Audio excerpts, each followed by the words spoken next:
Hello, cranks and completionists. My name is TV Sky. Welcome back to the Mageseeker for a little bit of a last-minute follow-up video, or the post-game follow-up video, I should say. Because although I've completed the Mageseeker, I have not quite completed the Mageseeker, in the sense that there are still Silverwings out there, my little friends, my buddies, my pals, my beloved, who I have not yet saved. There's also an achievement that I saw that I didn't get, which was to just hook a whole bunch of enemies really quickly in succession. I don't know if it's necessarily to do anything, so I'm gonna get that one as well. I don't want to... I've said to myself so many times, I don't necessarily want to 100% the game. But there's also an achievement called You Can Pet the Horse, which means there's a horse somewhere in this game that you can pet, and I haven't pet the horse. The horse, I haven't pet it. I haven't even noticed that there was a horse. So I want to find the horse and pet it. And also do the other things. I want to save the last Silverwings, and this is perhaps the more interesting thing for you. I want to find all of the lore entries in the game, and I want to read through the Codex and see what's in there, and chat about what the Codex might reveal. So, one thing I'm gonna do, since we are in the post-game, is I'm gonna go and turn the difficulty down to just the easiest it can be. Multiply for me, multiply for me. There you go. Just because I have already proven I can beat this game, so I don't really especially want to struggle with any of this. So, let's go see Gideon and see if we can't go collect a missing Silverwing or two. Let's see. Okay, also the lore bits. Right. I want to start with the Silverwings. Silverwing, Silverwing, little tiny Silverwing, where are you? Somewhere. I'm gonna get you out of there. Look out. Where is the Silverwing? When I played, people were like going, no, there's a fake wall. There's a wall that's fake that you need to go through the wall that is fake. Oh, there you are. Okay, I thought I had to open the cell doors, but no. Gotcha. Little Silverwing with a helmet on. La-da-da-dee, la-da-da. Okay. I guess now we just go complete the level as normal. Otherwise, I'm not 100% confident that it'll save my Silverwing acquisition. Morgana's feathers in there.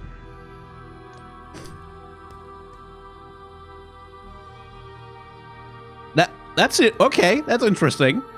Why is it not there when I revisit the cutscene? Because, like... Huh. I guess the first time I played this, like, the glass got set to a state of shattered, and it's just gonna stay there. That's very curious. Let's go do another.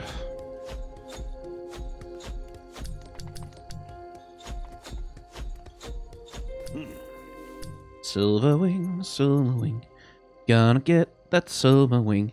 Free them all, little friends, they're my pals. I must defend them all. Itty bitty Silverwings. Oh, it's right there. Hello. Hey, little friend.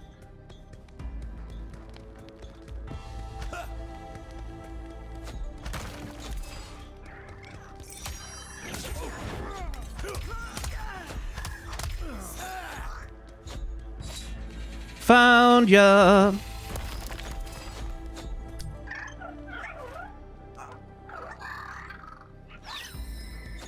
Okay, that's 2. I think there's 1 or 2 left. Oh, there's only 1. Then let's go get you.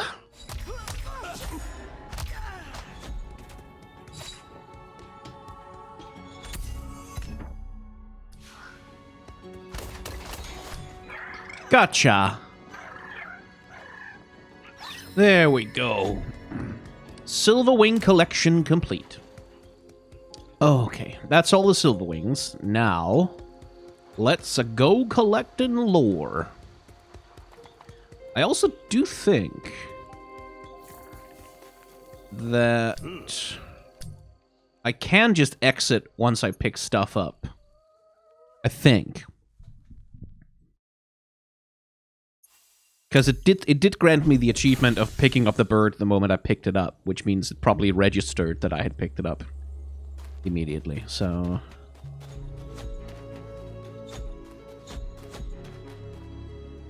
Oh, hey.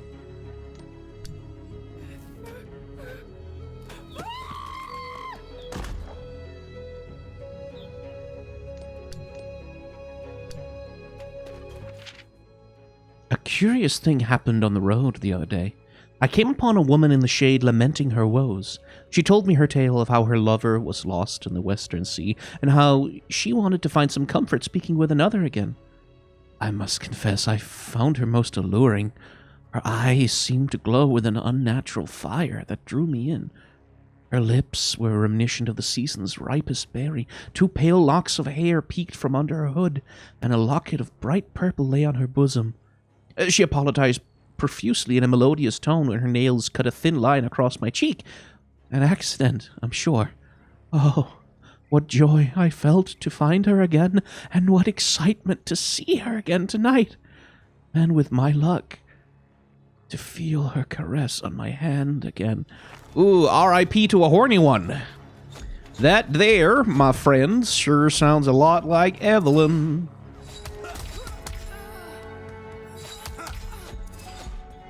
But a chest there. Well, hey, that's something. No lore on that side, though. Maybe over here? Yes! Found it. Town cook, Cover, went missing a week back. Before he left, said something to the folks about his stepson running off past the safety of the walls. Don't know what a man says to get a kid to run off like that, but then he's never really struck me as the friendly sort. Captain told me to go check out the ruins, see if I spotted any sign of Cover. It's my first task since they promoted me from just doing paperwork. Still, here I am, writing everything down. Found what seems to be a trail of animal prints in the high grass. Down the path, discovered 2 corpses. Bigger one was certainly Cover. Signs point to some sort of animal attack. Slow death, bleeding out onto the stone. At least they died together. That might be a reference to the upcoming dog champion Nafira, I think.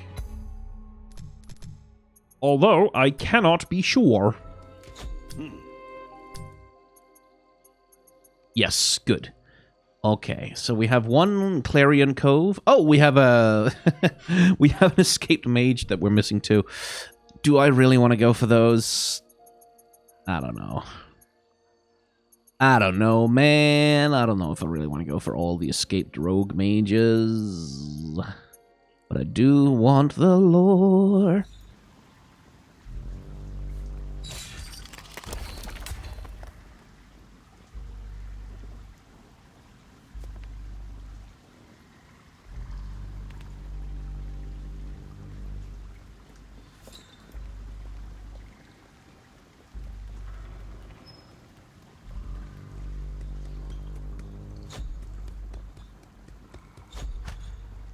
Well, it's obviously I can... It's this one, right? But how... I can't... There's no prompt. But it... but then how am I... But what... Then how am I supposed to... Ah! Oh my god, okay. So is that just bugged then? Bugged forever? Or is it just glowing when it's not supposed to?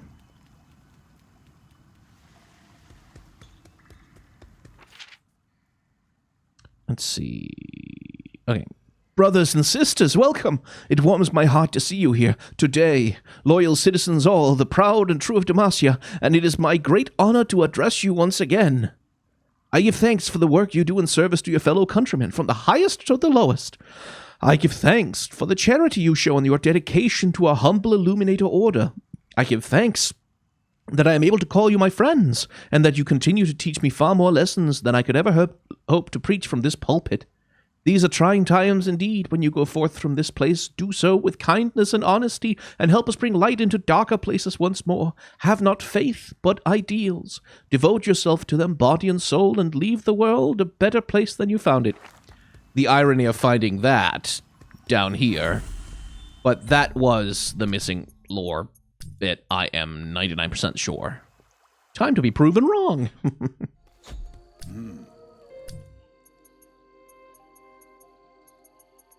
Yay, I was right. So now we have 4 pieces left. There's 1 in the great city of Demacia. Okay. Where the dick fucking cocksuck is the last one.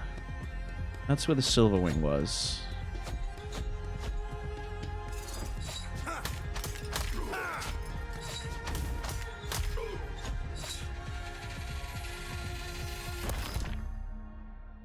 And it's Eldred's office. And I don't want to go in there. I want to go over here. Ah, there we go.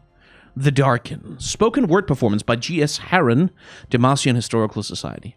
Many there were, 5 we know, fighting as one till tragic undone, once human blessed by divine sun, Shuriman and ascended they'd become, conquered Ikatheon, leisure of the void, somber wars, foul creatures destroyed. These great warriors heard the call, turned into gods, stirred to brawl. Victorious they were, impossible yet true. Glorious it was, their futures anew, but loss and suffering took its toll, crossed time and land, 5 tainted souls. Bound in light, now fallen to night, deemed a new name, forever cursed. Darkened they were, their carnage dispersed. Throughout nations, fire and blood, devouring damnation, a crimson flood, till arcane sorcery found hope's glimmer. Chained to weapons, they 5 simmered. For ages past locked away, never dead but kept at bay, one blade bent on all things' demise, one scythe set on shadowed skies, one bow arrows seeking atonement, one howl reaping life's very moments, one mandate declared loud in hate, 5 known darken lie in wait, risen to imprison their harrowing fates. So, Aatrox, Rost, Varus. Then we have the upcoming Darken, whose name escapes me all of a sudden, Nefiri. And then one mandate declared loud in hate. Don't know who that is, because that wouldn't be Solani. Okay, got that piece of lore. Now there's 3 more left. I really hope I don't have to play through a whole goddamn mission to get the next one. A really long mission too. That's when we're going to go look for Morgana. Bits of paper on the ground, on the ground, on the ground. Bits of paper on the ground, all I'm wanting. Bits of paper on the ground, on the ground, on the ground. Bits of paper on the ground. Where the fuck are you?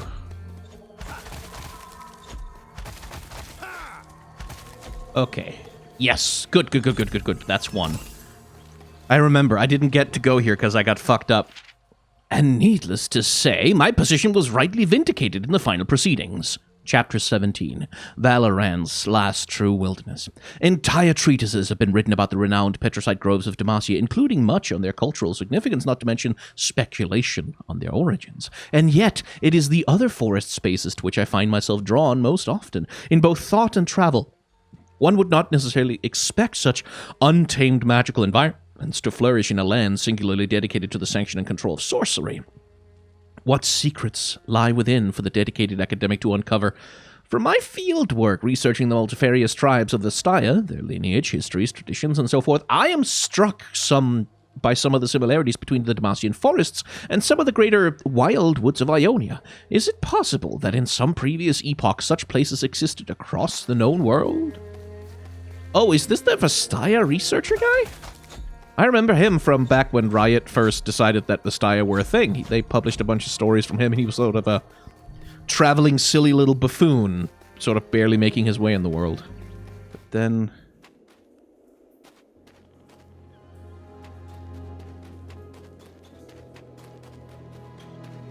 Oh, there! That damned magic mist's gone for now, but it'll be back. I should run, but I'm so tired, and it always finds me. It killed my Varian yesterday, burned him all up like he was a spirit ward at a solstice feast. I want to cry, but I got no tears left. Me and Varian, we had a good life, I suppose. Happy for the most part, through lean years and bountiful ones. 7 children. 5 of them made it beyond their 6th winter to come south to this new land with us. They're all gone now. Burned up or frozen up like everyone else who came over the mountains with us. Demacia's safe from magic, that's what they told us, but that mist ain't nothing natural, that's for sure.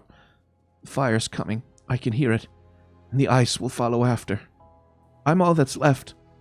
I just wanted to mark it somewhere that we'd once lived and hoped for something better. Ice and fire.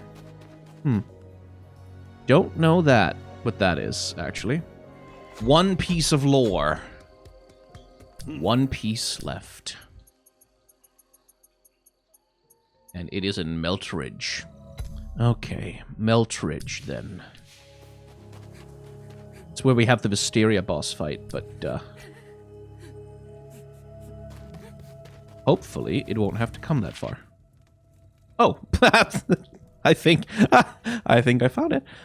Command center is wiped out. Totally emptied, no survivors. Mageseeker forces reduced to myself.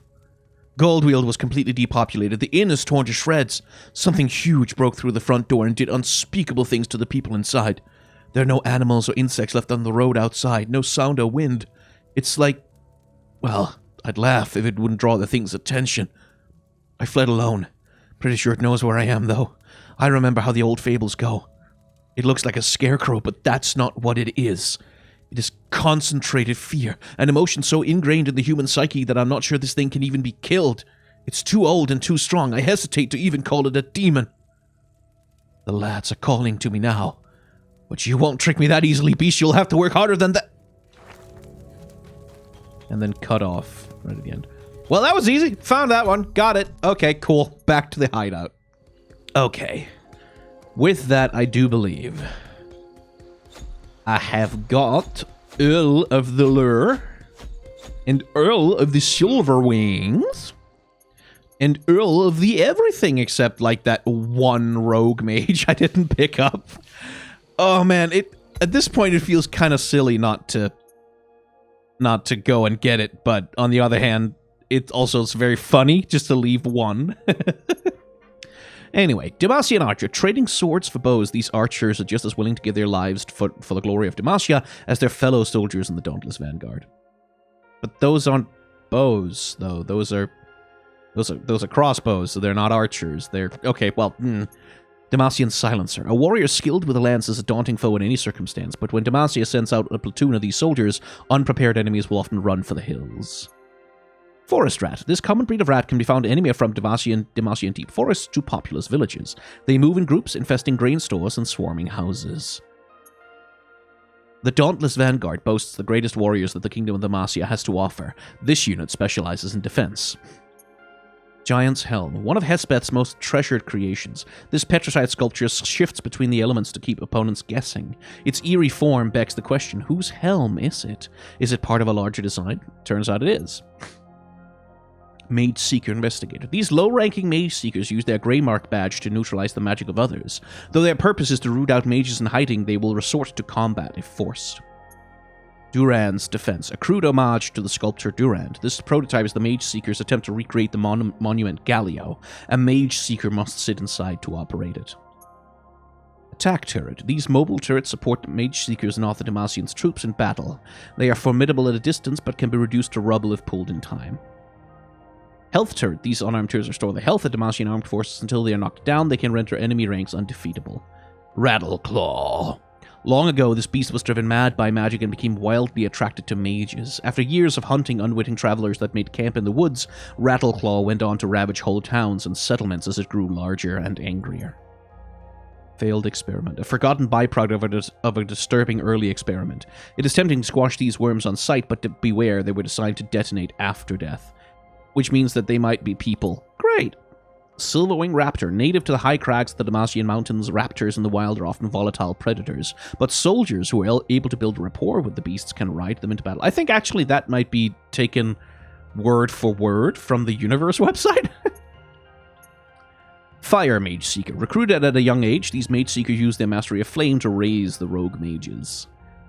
Lava Grump. The elemental descendants of a mighty Toad Lord, Grumps are highly territorial and will attack when their homes are threatened.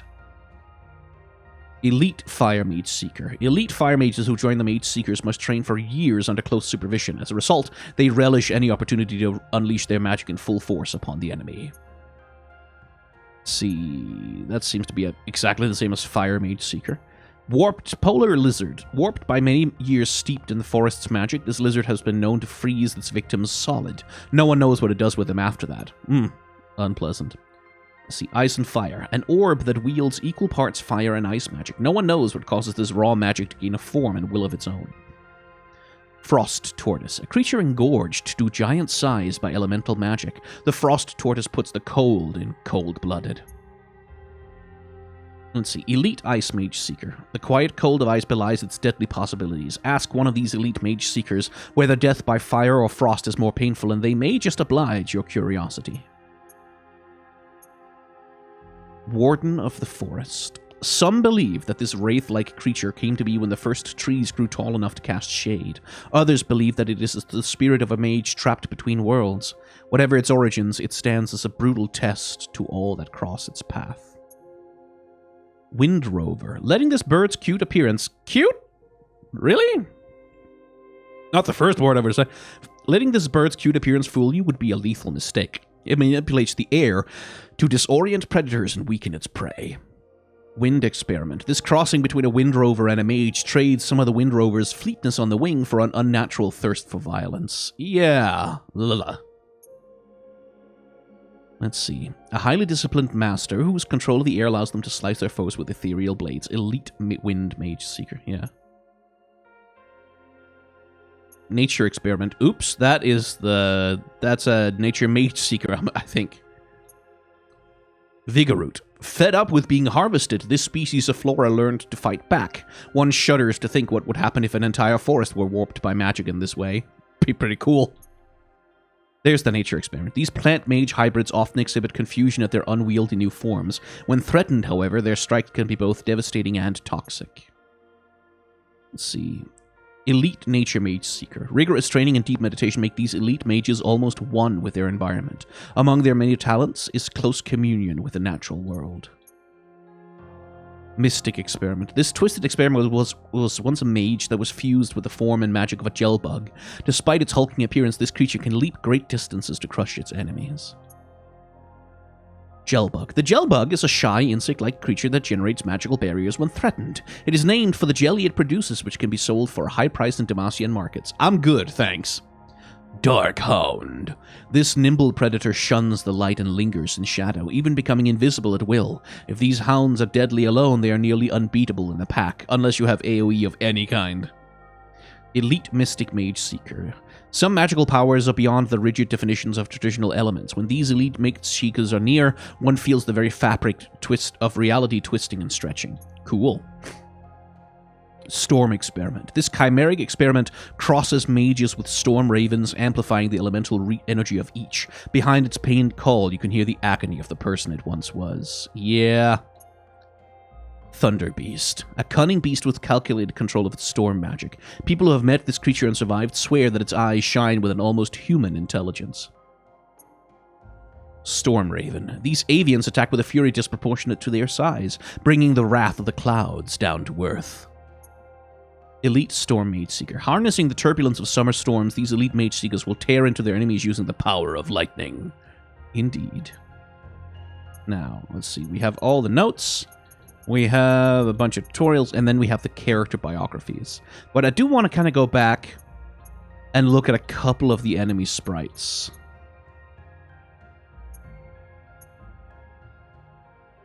Because, like, this is something we talked about during the playthrough a lot, that this game isn't really bound by the traditional limitations of sprite art, like of pixel art.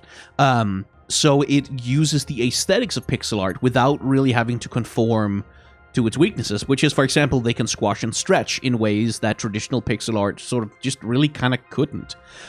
Because, like, in 16-bit console sprites, you just didn't really have the sheer resolution available to do the kind of anticipation and follow-through and squash and stretch that you see with these sprites. Like, if you pay attention to this Mage Seeker here, for example, and I wish I could zoom in a little bit better on this, but I guess I could do that somehow.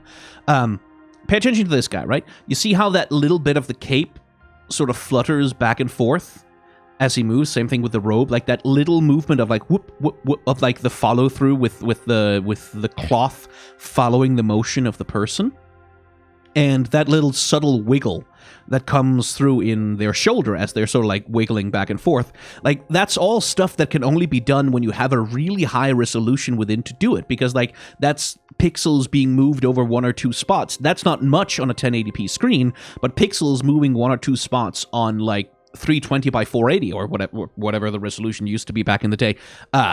That's a huge shift. You can't do those little subtle motions because, well, like the smallest movement that you can possibly do is a single pixel, and on a much lower resolution, a single pixel is a much longer distance, right? So you can't really do subtle motion. Like for example, with the Gromp here, like the way that mouth sort of like rawr, rawr, rawr, rawr, like that little mouth movement where it like broadens and like shortens a little bit as it squishes around the creature.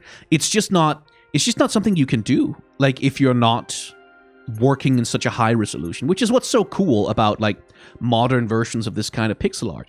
And so what we get instead is like we get this animation that's composed essentially of these blocks of color shifting and moving around each other, right? Because there's no line art to any of what you see here. Like there's no hard line. It's not like traditional animation in the style of like what Disney used to do, where like they do this pencil drawing animation, and then like they outline the character, and then they like.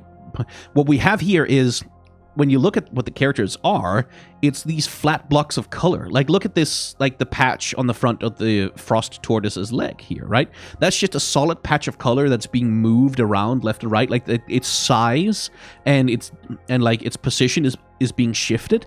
And that's really the basis of all of this pixel animation, is that it is like these blocks of color that are being shifted around relative to each other that are creating the character. And that's sort of what gives the Mageseeker its unique look as well, because, and that's another thing, like the reason why pixel animation back in the 16-bit days didn't use a lot of line art, like didn't use a lot of like the outlines and stuff that you saw in traditional animation, is again because of the pixel budget that you had available. You just didn't have enough pixels available to put a black line in between like various parts of the character, right? So you had to paint the character with colors. Like there really wasn't any other way to make a sprite, because you couldn't do an outline, right? You couldn't do that hard black outline or those hard black lines in between features on the character. That's something you can do at this resolution. Like at this resolution, they absolutely could have given these characters like black outlines, and sort of approximated more the look of traditional hand-drawn animation, which this still is frame-by-frame animation. But because they're doing the pixel art look, and part of what creates the pixel art look is that you don't have those lines in there, which is like, it's really cool the ways that they've navigated that, and like the little idle animations that each character has. This one especially, like, look at the negotiation that happens here with, like, when the wings overlap with the horns. Like, the whole body is like one monochrome, like soft gray, right? But when the wings overlap with the horns, every pixel on the horns themselves shifts subtly to be darker in color to maintain the shape of the horns, even when like it's occluding some other part of the body so that it doesn't like flow together. And just the way that motion is negotiated has such a three-dimensional feel to it. Like, you can really sense the shape and the volume of the creature as it's flapping around inside this energy ball. It's amazing. Like, it's astoundingly good animation. It's really solid. Like, and I mean solid not just in terms of being good, but solid in the sense of this looks like a solid object. This looks like a thing which is real, which it's not just a bunch of flat pixels moving around. This looks like something that's rotating in 3D space in front of us, that's like flapping around the way that an insect does, which I think is genuinely so cool. And these creature designs, like, I didn't really notice them much when I was playing through and just kicking their ass all the time, but those are arms. That is arms sticking out of the side of it. And what we get with a lot of these experiments also is, like, the thing that's consistent is this, like, the collar of petricite, not just around the neck, but like around the head, right? Like there, where a lot of them... Oh, there was no ice experiment. Interesting. And there was no fire experiment either. I never noticed that. where like it's like the head is constantly being targeted by these things. Like that's something that the Mage Seekers just seem to constantly do, is like cage the head, like, or like put a helmet on them or something to sort of like take away their face. And like that type of collaring, that type of like, especially the wind experiment looks like essentially it looks like either its head was cut off from the collar there, or that the head was just entirely encased in this petricite cage. And it's like, God, that's a terrible way to go. And you can see it on the nature experiment too, right? That, like, yeah, we've got a head coming out of the collar, sort of, but it looks less like, it looks like it was sort of growing out of it like a piece, like a little flower growing out of a piece of concrete, right? Or like a tree root breaking through concrete or asphalt or something. It looks like it was squeezed out, forced out, like, it looks very, very painful and unpleasant. And like just the freaking idle animations that all of the characters have, because you get such a good sense of what these characters are like just from their idle animation. Like, look at the fucking Super Saiyan bullshit that this guy is doing, right? Not just with the lightning strikes, but the pose he's taking, like with the hands up and the knees low and like shifting back and forth, like he's about to do some fucking martial arts bullshit. Whereas the elite mystic Mage Seeker is so like leaning back, got one hand up, like the hood down over his head. He's shifting back and forth a little bit, and like the elite nature Mage Seeker also has that sort of aloof attitude, but you can see like the way that like they're standing, like this guy's leaning backwards a little bit. He's sort of receding from you a little bit. He's leaning away, which gives him a sort of superior attitude. This guy's leaning hunched over forward a little bit more, which gives him more of a sense like he's concentrating on something, like this green orb or whatever it is he's carrying. And then this person is like, oh yeah, like we are at one with the wind. We're spinning. We're like controlling stuff. We're flying. Like, it's a sense of power that you get from that pose. And then this guy, like the Fire Mage Seeker and the Ice Mage Seeker, you do get a sense of like different personalities from the ways that these guys just kind of stand. Like this guy's like, he constantly looks like he's about to twirl his staff and show off. That also comes down to the character design just of the staff, right? Of having this double staff, which is like the double-bladed Darth Maul lightsaber kind of thing.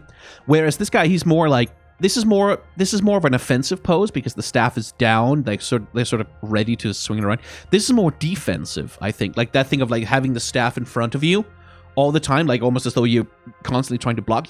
There is a sense of personality to these characters, a sense of differing personality too, of like how they approach things. And it's not much. Like it's not the world's greatest like character animation from which like you can sort of divine the entire personality of the character, just that there is a sense of difference between these characters, as though they have different attitudes, as though they feel differently in themselves and in their skin.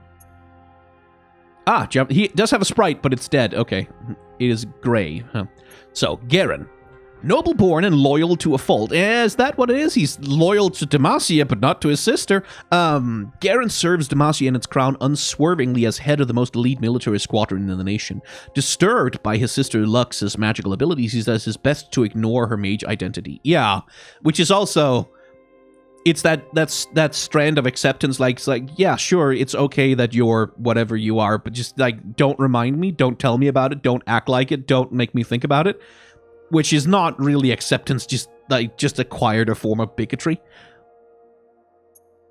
Jarvan III. Highly respected by his subjects and officials, the late Jarvan III supported Mageseeker's persecution of mages, though he secretly expressed remorse for it near the end of his life. Oh, secretly! Secretly he did, near the end of his life. Oh, instead of actually doing anything about it while he was alive. I'm glad he's dead.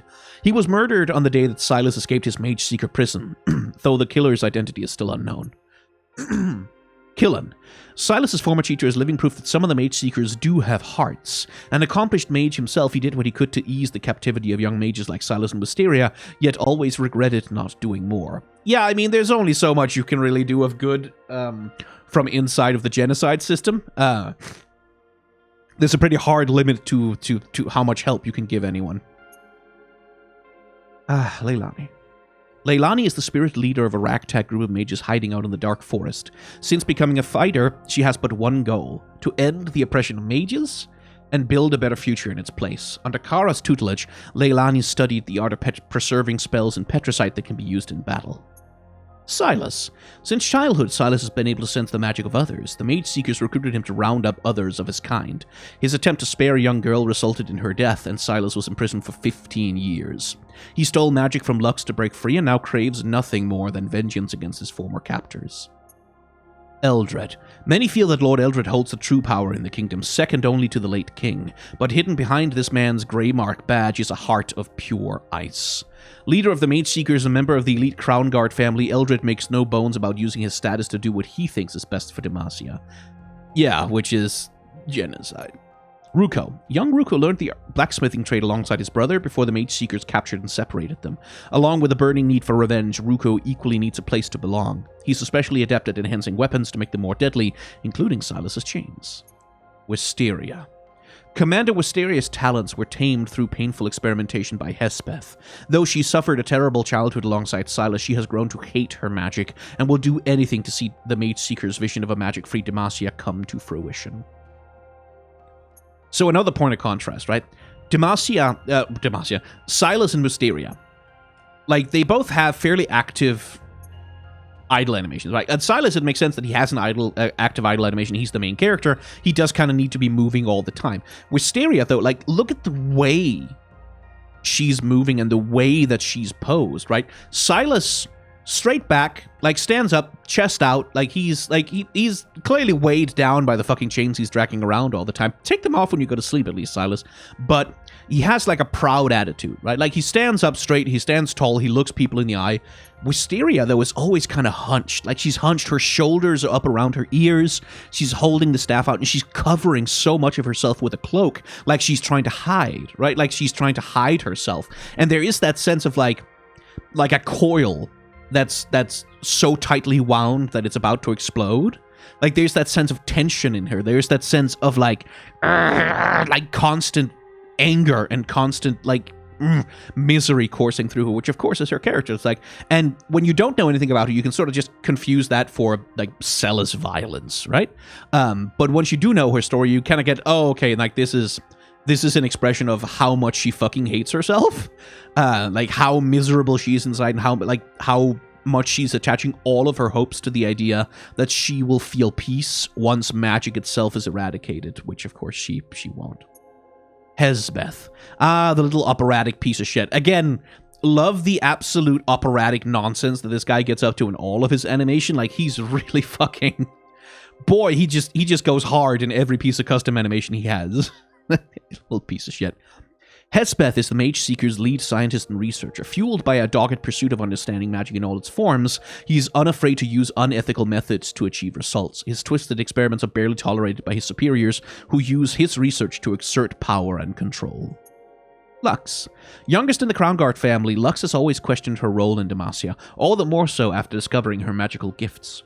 Since fleeing the capital, she's found purpose in building a peaceful refuge in the forests of Demacia, protecting all mages that fall into her care. Yops. This feisty Yordle warrior seeks a worthy cause to fight for after years trapped in Hespeth's laboratory. She's trained capable soldiers in many wars, yet the sense of legendary accomplishment eludes her. Yops is as known for her unpredictable teaching methods as she is for strength and ferocity in battle. Kara. A descendant of Durand, master sculptor of Petricite, Kara resisted all attempts to share the secrets of her ancestors until she met Leilani. Together, teacher and student have perfected the art of storing spells in Petricite. Though she is a battle-hardened warrior, Kara's greatest struggle may be finding hope in the face of impossible odds. Indeed. Rain. Rain is a master of dreams, whether the subject is waking or sleeping. A Mage Seeker trainee who can root out her foe's psychic weaknesses, she's fiercely dedicated to her mentor Wisteria, and will go to any length to neutralize their shared enemies. Yeah, I do wish they had like a little bit of follow-up about how the fuck Silas won her over after murdering Wisteria, or killing her, rather. It was more self-defense than murder, let's be honest, but still. Like, that's a tough sell, I would have to imagine, but apparently somehow. Which... that's the sort of a problem with Rain as a character, is that she's only really used as an object in the story rather than as a person, in the sense of, like, she essentially embodies, like, the idea of like what little good there is left in Wisteria, all rests with Rain. Like, that's where she poured all of her remaining empathy, all of her remaining care, was she poured that into Rain. Like, that's who she dedicated herself to. And so Silas taking on Rain as like a adopted daughter, apprentice sort of thing, is sort of meant to be like the final reconciliation between Silas and Wisteria, that like he accepts, like, these are the last vestiges of Wisteria's hope. These are the last vestiges of her compassion, her kindness, all the good qualities that she once had. And so Silas is like, I will carry these parts of you forward, right? Like, that's the thematic purpose of her becoming an adopted daughter to Silas, is to sort of symbolize that he's carrying forward what good that is left in the world of Wisteria, right? Like, he's accepting it and he's like forgiving her. That's sort of the idea. The trouble is Rain never gets to be a character on her own, really. Like, she never really gets to be anything other than an object that's passed between Wisteria and Silas. And I really do wish that her character was explored a little bit more, like that she actually got to have a perspective. And that we actually got to see the process of Silas, like, changing her mind from, I need to control and eradicate my magic because magic is evil, to, hey, you know, maybe there's some good you can do with this stuff. That would have strengthened the game a lot, I think. Morgana. Known to modern Demacians as the Veiled Lady, Morgana has always stood for the oppressed and defenseless. Where her sister Kael sought to mete out righteous justice, Morgana offered mercy and atonement. An intense ideological split divided the sisters, and now Morgana is set to haunt the magical forests of Demacia alone. Gideon. A stoic and sensitive former Mageseeker, Gideon served the cause faithfully until he saw their oppression for the evil it was. When he tried to leave, they captured his husband. Now he lends his skills to the revolution, providing vital intelligence to the outlaws while hoping to break his husband free. Jarvan IV. The ruling... and he looks so much fucking better in this game than he does in League of Legends, by the way. The ruling prince of Demacia, Jarvan IV is fiercely dedicated to the health and might of his nation. Mostly the might, not so much the fucking health. Let's be honest, he wants to be strong. 'Cause he is a supremacist. After the assassination of his father, King Jarvan III, he doubled down on the pressive measures against the mages of the land. He will stop at nothing to ensure that Silas, who he believes murdered his father, is captured.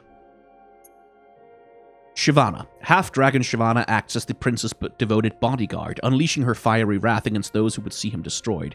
Yet she has pity for Demacian mages, and though she wants to remain by Jarvan IV's side, Shyvana can't help but wonder when the Mageseekers will turn on magical beings like her. Instantly, girl. Like the moment they get what they want, you're next. Like, instantly. Aiden. Alchemist and healer Aiden had to quickly flee after Demacian nobility discovered his identity as a mage. After joining Lux's camp for a time, he chose to fight and now creates vital concoctions for the rebellion. Most of all, Aiden yearns for the day he can reveal his greatest secret, his love for his closest friend Calliope. Oh yeah, secret. He was great at keeping that a secret.